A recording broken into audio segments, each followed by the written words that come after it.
দক্ষিণবঙ্গ জুড়ে তীব্র গরম এবং আর্দ্রতাজনিত অস্বস্তি বুধবার চরমে পৌঁছলো। বিশেষ করে কলকাতা, ঝাড়গ্রাম, হাওড়া, দুই মেদিনীপুর, দুই 24 পরগনার মতো জেলাগুলিতে পরিস্থিতি রীতিমতো নাজেহাল করে দেওয়ার মতো।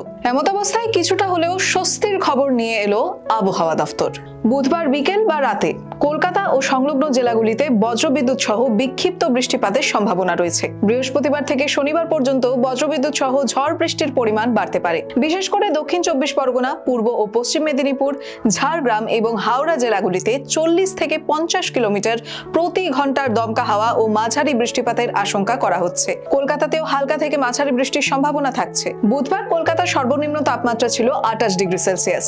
মঙ্গলবার দিনের সর্বোচ্চ তাপমাত্রা ছিল 35.2 ডিগ্রি সেলসিয়াস। আগামী কয়েকদিনেও পরিস্থিতির খুব বেশি পরিবর্তনের সম্ভাবনা নেই।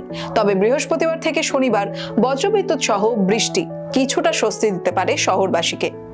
The wall bureau.